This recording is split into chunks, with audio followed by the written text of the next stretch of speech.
বড় গুনার কারণ, যার কারণে আল্লাহ তাআলা সূরা মুজাম্মিল আয়াত নম্বর 4 এর মধ্যে বলেছেন ওয়ারাত্তিলিল কুরআন তারতিলা, অর্থ তোমরা কোরআন কারীমকে আস্তে আস্তে রুকে রুকে পড়ো।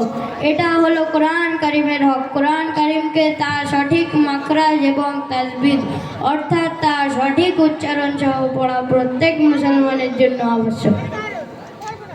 তাছাড়া আল্লাহ তাআলা কোরআনে কারীমকে যেমনভাবে অবতীর্ণ করেছেন তেমনভাবে কিয়ামত পর্যন্ত সংরক্ষিত রাখবেন। আল্লাহ তাআলা সূরা হিজর আয়াত নম্বর 9 এর মধ্যে বলেন ইন্না নাহনু নাযালনা যিকরা ওয়া ইন্না লাহু লাহাফিজুন, আমি কোরআনকে অবতীর্ণ করেছি এবং আমি সংরক্ষিত রাখবো। কোরআন অবকৃত অবস্থায় আছে এবং কিয়ামত পর্যন্ত তার মধ্যে কোনো বিকৃতি ঘটবে না।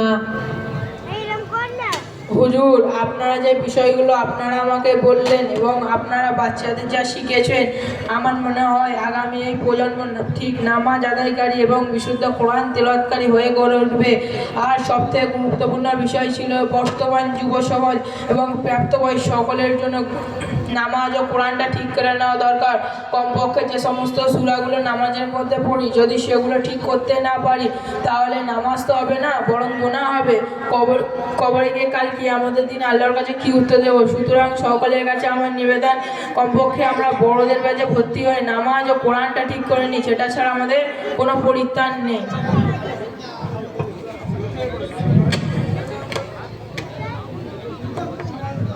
মাশাআল্লাহ, জাযাকাল্লাহ। আসসালামু আলাইকুম ওয়া রাহমাতুল্লাহি ওয়া বারাকাতুহু। ওয়ালাইকুম আসসালাম ওয়া রাহমাতুল্লাহি ওয়া বারাকাতুহু। ভাই, আমাদের যে শিক্ষার্থীরা যে প্রোগ্রামটা আপনাদের সম্মুখে উপস্থাপন করেছে, আমি বিশেষ করে আমাদের হাজী নূর হোসেন ভাইকে আমি এই বিষয়ে দু চার কথা ব্যক্ত করার জন্য আমি আবেদন করে একটু সামনে আসবেন।